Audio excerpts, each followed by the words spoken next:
დღეს მასწავლებლის ეროვნული ჯილდოს მე-9 სეზონი იწყება. ილეონი ყოველთვის დიდი ინტერესით აკვირდება ამ მართლაც დიდი ეროვნული მნიშვნელობის ფორუმს, მასწავლებლების ფორუმს საქართველოში.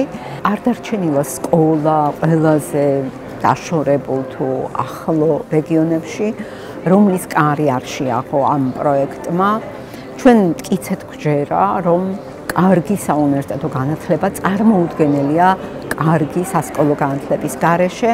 ხშირად გვესმის მათ შორის ზოგჯერ პოპულისტური მიდგომები, როგორ უნდა გააუმჯობესონ ამა თუ იმ საგნის სწავლება, მათ შორის ქართული სწავლება უმაღლეს სასწავლებელში, მაგრამ სკოლის დონის აწევის გარეშე, მასწავლებლის მხარდაჭერის გარეშე წარმოუდგენელია აი ამ ტიპის განვითარება, გაუმჯობესება.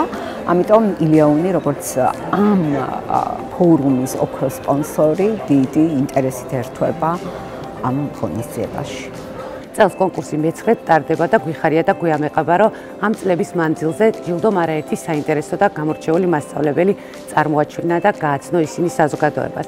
მოუწოდებ მასწავლებლებს ჩაერთონ მასწავლებლების ეროვნული ჯილდოში და შეავსონ აპლიკაცია, ხოლო საზოგადოებას წარადგინონ თავიანთი რჩეული მასწავლებელი, რათა მათთვის ეს ძალიან დიდი мотивაციაა. ხოლო ჩვენთვის შესაძლებლობა რომ წავახალისოთ და დავაფასოთ ისინი. დღეს შედგა მასწავლებლის ეროვნული ჯილდოს 2025 წლის კონკურსის გამოცხადების ცერემონია. ფონდი 2017 წლიდან არის ამ კამპანიის მთავარი მხარდამჭერი და გენერალური სპონსორი და ჩვენ ჯამში დაახლოებით 1 მილიონ ლარზე მეტი გვაქვს გაღებული ამ პროექტისათვის.